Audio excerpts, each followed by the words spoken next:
오늘 함께 나눌 하나님의 말씀 요한복음 1장 저와 우리 성도님들이 한 절씩 교독하시겠습니다. 제가 먼저 1절을 읽겠습니다. 태초에 말씀이 계시니라. 이 말씀이 하나님과 함께 계셨으니 이 말씀은 곧 하나님이시니라. 만물이 그로 말미암아 지은 바 되었으니 지은 것이 하나도 그가 없이 된 것이 없느니라. 빛이 어둠에 비치되 어둠이 깨닫지 못하더라. 그가 증언하러 나왔으니 곧 빛에 대하여 증언하고 모든 사람이 자기로 말미암아 믿게 하려 함이라. 참 빛 곧 세상에 와서 각 사람에게 비추는 빛이 있었으니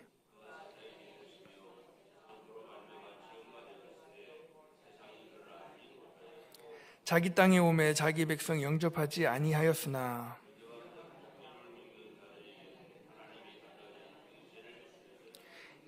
이는 혈통으로나 육정으로나 사람의 뜻으로 나지 아니하고 오직 하나님께로부터 난 자들이니라.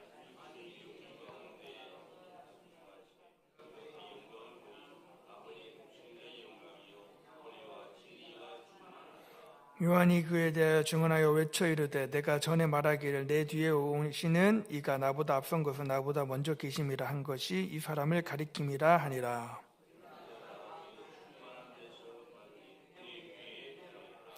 율법은 모세로 말미암아 주어진 것이요 은혜와 진리는 예수 그리스도로 말미암아 온 것이라.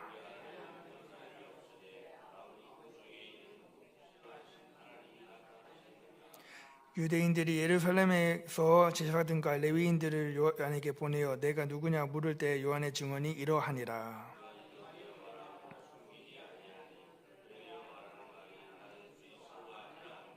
또 묻되 그러면 누구냐 내가 엘리야냐 이르되 나는 아니라. 또 묻되 내가 그 선지자냐 대답하되 아니라.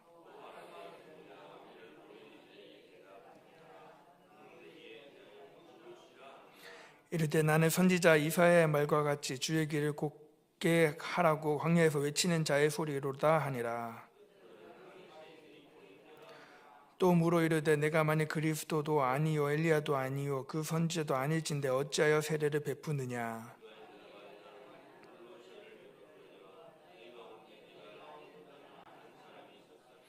곧 내 뒤에 오시는 그이라. 나는 그의 신발끈을 풀기도 감당하지 못하겠노라 하더라.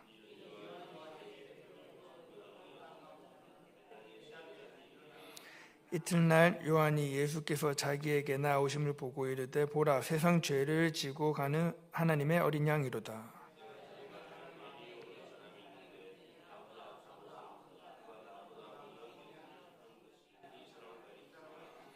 나도 그를 알지 못하였으나 내가 와서 물로 세례를 베푸는 것은 그를 이스라엘에 나타내려 함이라 하니라.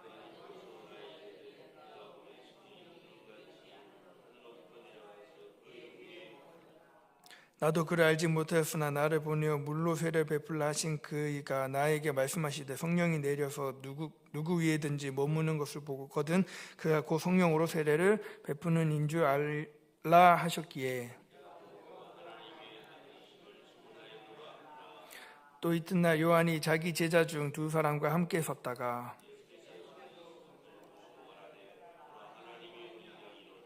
두 제자가 그의 말을 듣고 예수를 따르거늘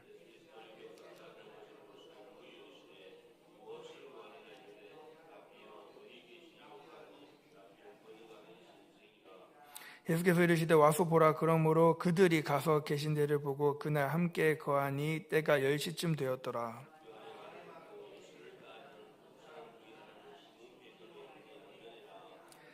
그가 먼저 자기 형제 시몬을 찾아 말하되 우리가 메시아를 만났다 하고 메시아는 번역하면 그리스도라.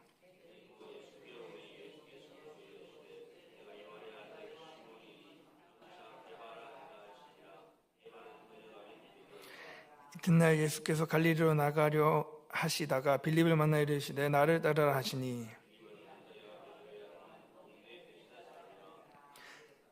빌립이 나다나엘을 찾아 이르되 모세가 그 율법을 기록하였고 여러 선지자가 기록한 그 일을 우리가 만났으니 요셉의 아들 나사렛 예수니라.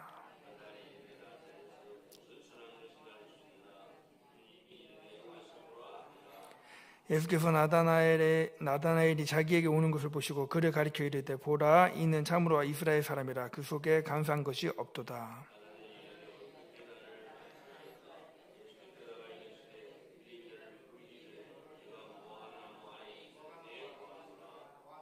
나다나엘이 대답하되 랍비여 당신은 하나님의 아들이시요 당신은 이스라엘의 임금이로소이다.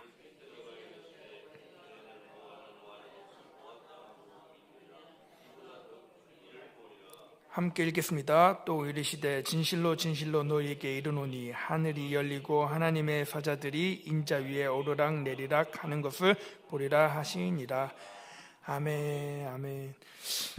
요한복음은 예수님이 우리의 생명이시고 우리의 빛이시고 그분만이 구원자라고 하는 것을 전하는 복음서입니다. 그 복음을 이제 요한이 기록했습니다. 마태가 쓴 마태복음, 마가가 쓴 마가복음, 누가가 쓴 누가복음. 이 복음서마다 이 색깔이 조금씩 다른데, 그러니까 예수님을 바라보는 관점이 조금씩 달랐다라는 것입니다. 마태는 유대인의 왕으로 오신 예수님을 좀 주목을 했고요. 마가는 고난 받으신 예수님, 그 종으로 오신 예수님에 주목하는 책이었고, 또 누가는 보편적인 인류의 구원자, 우리의 치료자로 오신 예수님에 좀 주목해서 관점으로 복음서를 썼습니다. 그러면 요한은 어떠한 관점으로 예수님을 복음서를 썼을까요? 바로 하나님 자신이신 예수님으로 이 복음서를 썼습니다. 그래서 굉장히 요한복음은 이렇게 스케일이 크고 좀 깊습니다. 그래서 이 요한복음을 읽을 때는 앞에 마태, 마가, 누가랑은 겹치는 부분이 많이 없습니다. 마태, 마가, 누가복음은 서로 겹치는 이렇게 부분이 많이 있는데 요한은 겹치는 부분이 거의 없습니다. 90% 정도가 요한복음에만 나오는 내용들이 있습니다. 그래서 다른 복음서하고는 색깔도 다르고 또 깊이도 다릅니다. 요한이 누구입니까? 예수님의 사랑받는 제자였고 12제자 가운데 한 사람이었고 또 이 예수님의 친척이기도 했습니다. 이 요한이란 뜻이 그럼 무엇일까 생각을 해보고 찾아봤는데 하나님은 자비로우시다라는 뜻입니다. 하나님은 자비로우시다. 우리말로 간단하게 바꾸면 은혜입니다. 은혜. 우리나라 사람들 중에도 은혜라는 이름을 가진 분들도 많고 요한이라는 이름을 가진 분들도 많습니다. 이 요한이라는 이름도 전세적으로 굉장히 많이 쓰고 있습니다. 영어로는 존이라고도 하고 에반이라고도 하고 독일에서는 한스라는 말도 있어요. 한스, 이것도 요한이라는 뜻입니다. 네덜란드어로는 얀센이라는 말도 있고 러시아어로 이반이라는 말도 있고요.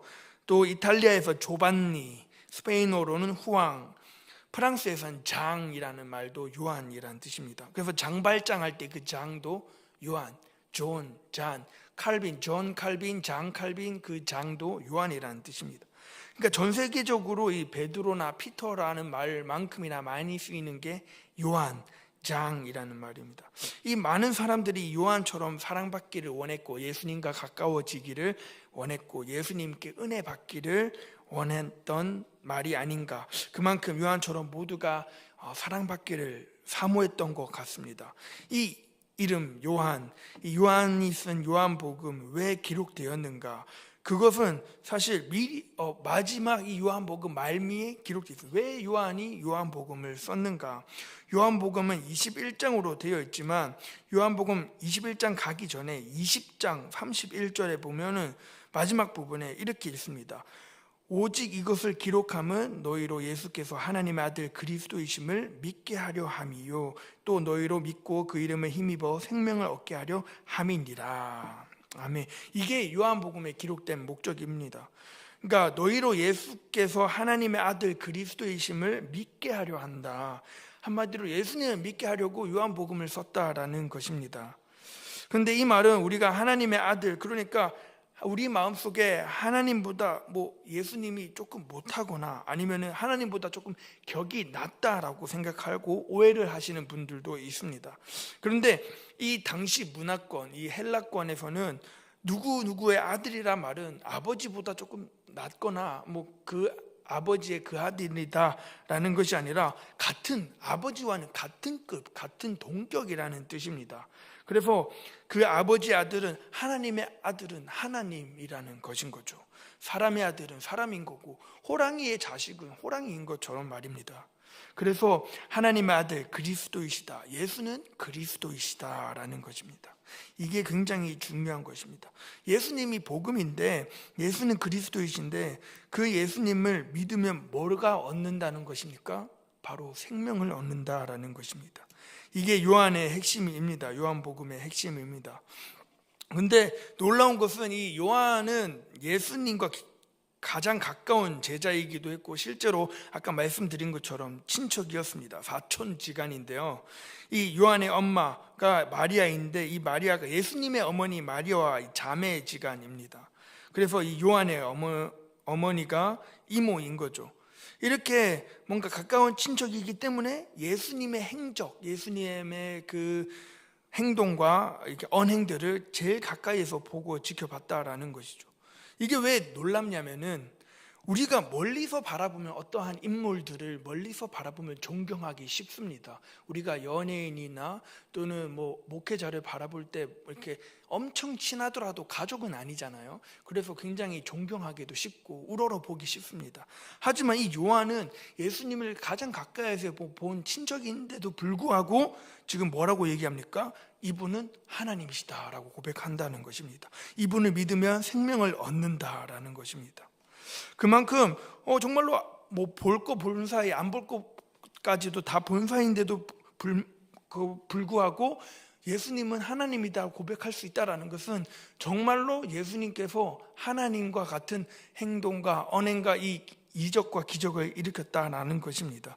이것은 이야기책도 아니고 위인전도 아니고 정말로 생명을 우리에게 주신 예수 그리스도 하나님이신 그분을 우리가 새롭게 만나야 된다라는 것입니다.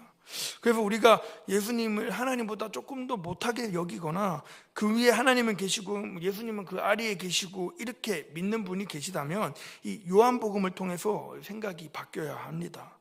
하나님과 이 예수님 삼위일체 하나님이시잖아요. 하나님은 동격입니다. 성부, 성자, 성령님은 동격이시고 한 분이시고 그래서 그 한 분 안에서 우리에게 보여주시는 은혜의 모습이 정말로 이 여러 가지 모습일 수 있다라는 것입니다.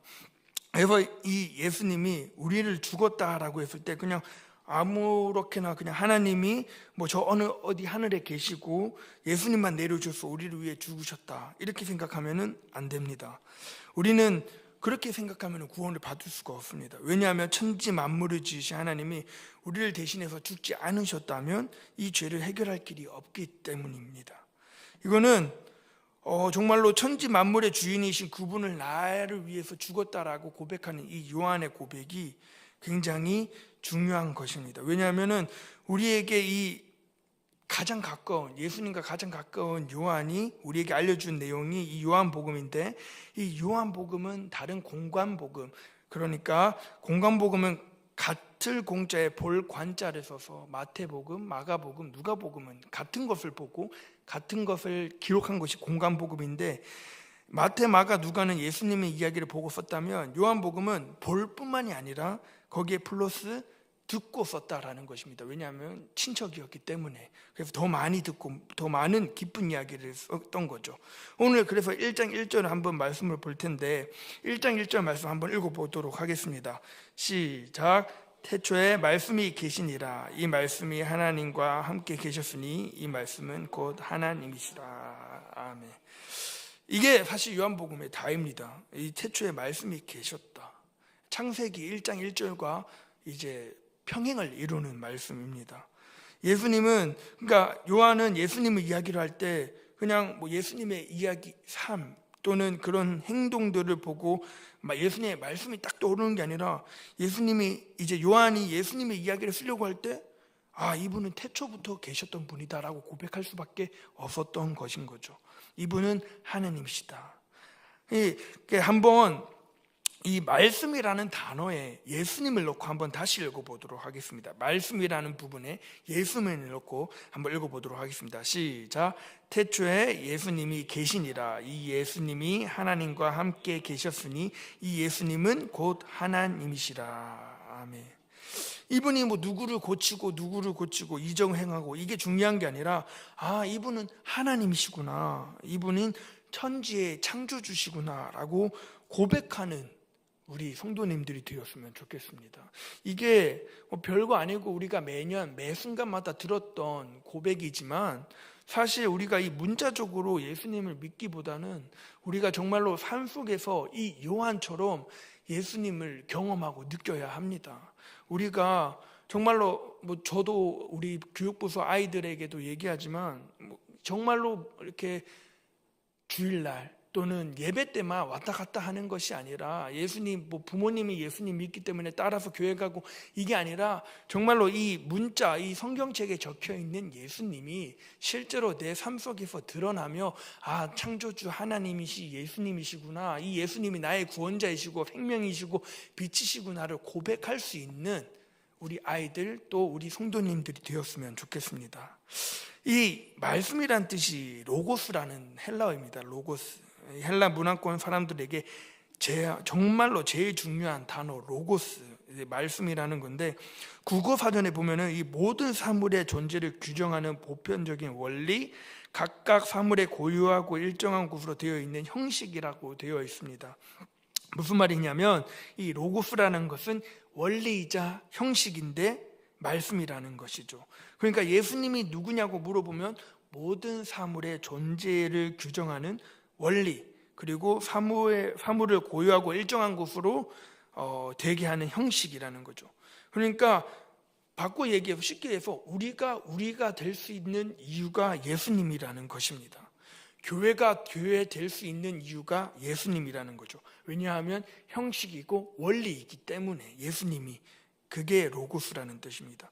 사실 이 로고스가 너무나도 큰 그리고 초월적인 단어이기 때문에 우리가 번역할 수 없어서 말씀이라고 번역했지만, 이 태초에 말씀이 계셨다, 태초에 로고스가 계셨다라는 얘기는 예수님을 어떠한 방법으로 설명할 수 없는 일인 거죠. 수식하거나 꾸미거나 이분은 어떻게 포장할 수 없다라는 것입니다.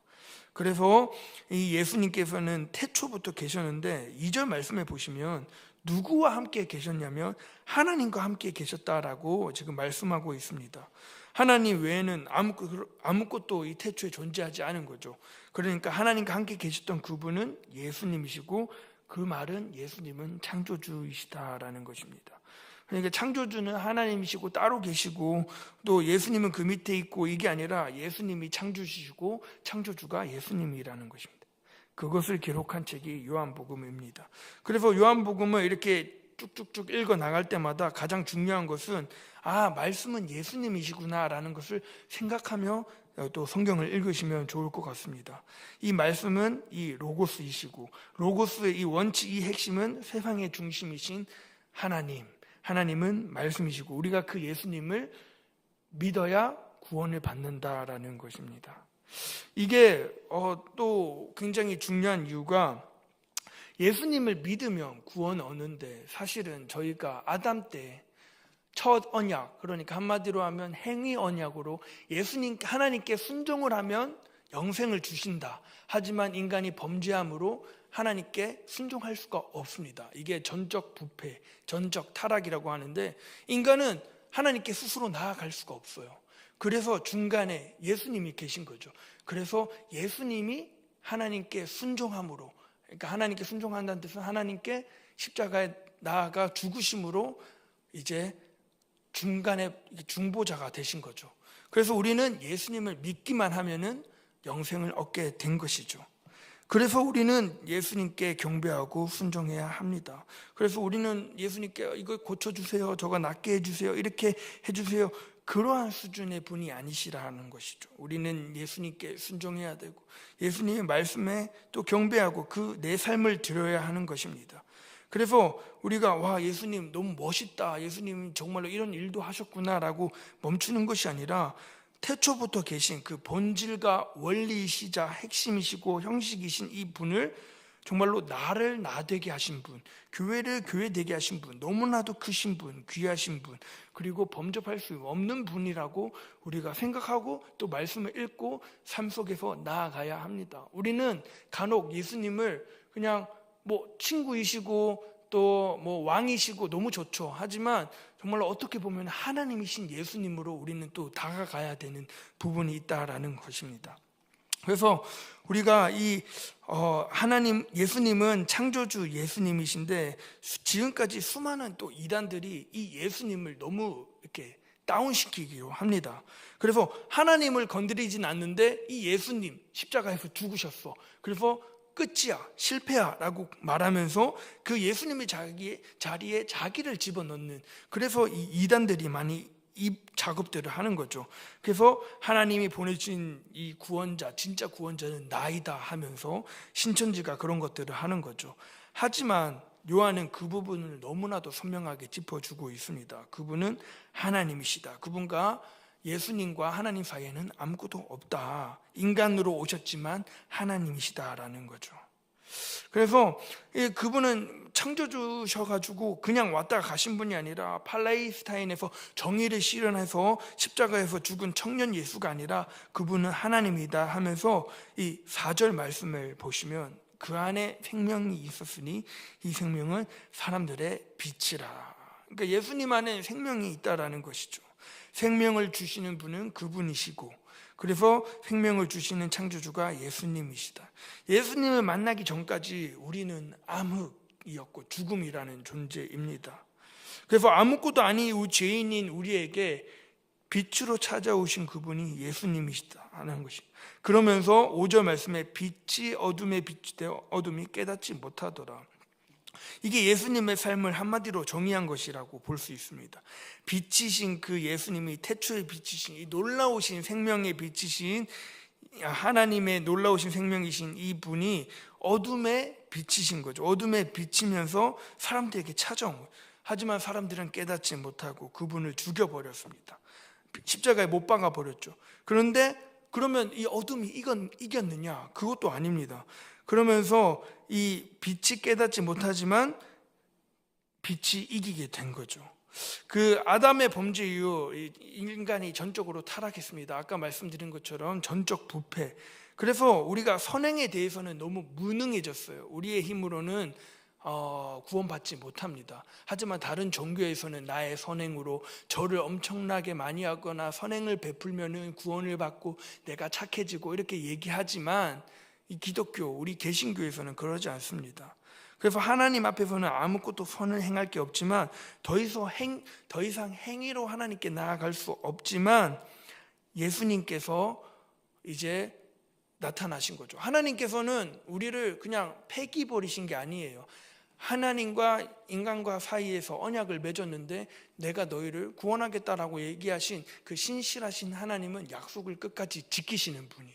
그래서 우리가 죄를 짓는다고 해서 그럼 너희들 죄 지었으니까 나랑 멀어졌네, 너희를 폐기하겠어, 이게 아니라 그럼에도 불구하고 하나님께서는 우리를 버리지 않으시고 구원해 주시기를 약속하셨기 때문에 예수님을, 독생자 예수님을 이 땅에 보내셨고 그게 은혜 언약인 거죠. 그래서 아담과 한 언약은 첫 언약, 행위 언약이라고 하고 그 후로 이제 뭐 아브라함과 모세와 이렇게 맺은 언약들은 다 은혜 언약인 거죠. 전적인 하나님의 은혜, 우리의 행위와 우리의 공로로 되지 않는, 정말 예수님을 믿기만 하면은 구원받는. 그래서 사실은 믿음에는 값이 없습니다. 믿음은 도구일 뿐이에요. 이게 굉장히 또 어려운 말인데, 이 조직 신학에 나오는 말인데, 이 믿음은 그러니까 한마디로 얘기하면 이제 우리 성도님들이 조개를 캐러 이제 갯벌에 갔습니다. 조개를 많이 담아야 되는데 저기 뻘에 양파망이 있는 거예요. 조개를 담을 수 있지만 양파망에 담아서 조개를 가지고 와서 조개를 삶습니다. 그런데 양파망까지 삶지는 않잖아요. 양파망은 조개를 삶는 데 도구에 불구하지 이 양파망을 삶지는 않잖아요. 그래서 이 믿음은 정말로 도구인 거죠. 그래서 믿음에 대해서 우리가 저 사람의 믿음이 좋다, 내 믿음이 약하다 이렇게 논할 필요가 없고 믿음으로 말미암아 구원을 받긴 하지만 이 믿음에는 공로가 없고 값이 없어요. 그러면 어떤 거에 값이 있고 공로가 있냐? 예수 그리스도, 예수님만이 값이 있고, 그래서 예수님이 값을 치러 우리가 구원을 받게 된 것이죠. 행위 언약은 이 행위를 요구해서 구원에 이를 자가 아무도 없다라는 거죠. 행위에는 값을 가지고 거기에 따라서 영생을 줄 자가 아무도 없습니다. 그래서 어떻게 하냐면 하나님께서는 이 길을 하나 내시는데 예수님으로 말미암아 믿으면 영생을 주시겠다라는 것입니다. 그래서 우리는 예수님만 믿으면 구원을 얻고, 이 예수님이 하나님이시고 창조주이심을 우리는 믿어야 합니다. 왜냐하면 예수님은 죄가 없으시기 때문이죠. 코리스 하마티아스라는 단어인데 그는 우리와 같으시나 죄는 없느니라. 히브리서 4장 15절 말씀입니다. 그러니까 예수님이 이 땅에 우리의 자리, 우리가 죄값을 치러야 되는데 그 자리에 오셔서 첫 언약을 성취하실 수 있는 분인 거죠. 그래서 우리는 그분을 바라고 믿어야 되는데 그것을 요한은 요한복음서에서 쓴 거죠. 하나님이시다라고. 그래서 우리는 하나님이신 그분을 우리는 하나님이신 그분을 구원하시는 우리를 믿어야 된다라는 것입니다. 십자가의 보혈로 모든 인류의 죄를 구원하시고 그분은 우리의 구원자 되신 하나님을 우리는 믿어야 됩니다. 제가 이렇게 자꾸 믿어야 된다고 강조하는 이유는 정말로 믿는가를 우리 성도님들이 한 번 더 생각해 보셨으면 좋겠습니다. 아까도 말씀드렸다시피 믿는다는 게 무엇일까? 정말로 내가 어떠한 상황 속에서, 또한 내가 어떠한 조건들 속에서도 예수님을 믿는가? 요한복음서를 이제 요한복음 1장, 내일은 2장 쫙쫙 읽어 나갈 텐데, 하나님이신 예수님을 내가 정말로 종교적으로 믿는 것인가? 아니면 정말로 예수님을 믿어서 내가 어떠한 상황, 하박국에서도 얘기하고 있지 않습니까? 이것도 없고 저것도 없고 무화과나무 열매도 없고 뭐도 없지만 그럼에도 불구하고 나는 여호와로 말미암아 즐거워합니다. 이런 고백을 우리 성도님들이 또는 제가 할 수 있는 한 주간 또는 한 달이 되었으면 좋겠다라는 것입니다. 말씀을 맺겠습니다. 우리가 요한복음을 다시 한번 새로운 눈으로 읽기 원합니다. 예수님의 이러한 저러한 이야기들도 많은데 이러한 병도 고쳐주시고 엄청나게 대단한 분이시고 이런 것도 있지만, 정말로 본질적으로 우리가 이렇게 하나님이신 예수님, 창조주이신 예수님, 빛이신 예수님, 생명이신 이 예수님을 내가 지금까지 믿고 왔구나, 또는 믿어야 되겠다라는 마음으로 요한복음을 읽었으면 좋겠습니다. 정말로 내가 귀한 신앙을 가지고 있구나, 한 번 더 내 신앙을 점검할 수 있는, 그래서 이 새벽을 깨워 기도하면서 하나님, 내가 이 삶 속에서 너무나 힘들고 고단하고 또는 관계적인 부분 또는 가정적인 부분 내가 기도할 게 많지만 그럼에도 불구하고 창조주시고 하나님이신 예수님을 내가 믿겠습니다. 어떠한 조건과 어떠한 상황 속에서 넘어지거나 일희일비하는 것이 아니라 하나님이신 예수님, 창조주신 이 예수님을 믿을 수 있는, 그래서 그분만 믿고 나아갈 때 또 말씀을 나에게 주시고 그날마다 주시는 은혜를 가지고 살아나갈 수 있는 내가 되게 해달라고 기도했으면 좋겠습니다. 그래서 이 예수님을 믿을 수 있어서 정말 감사합니다라고 고백할 수 있는 우리 성도님들, 그래서 요한이 전하는 이 복음 안에서 하나님이신 예수 그리스도를 만나 온전하게 변화되는 우리 동강교회 성도 여러분들이 되었으면 좋겠습니다. 그걸 또 하나님께서 원하시고 계실 것입니다. 기도하겠습니다.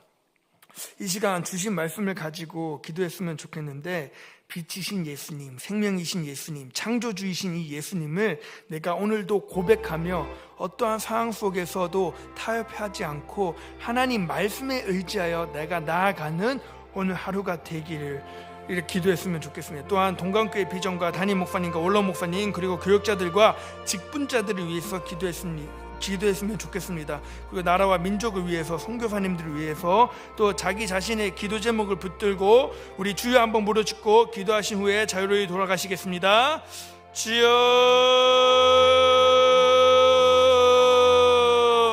하나님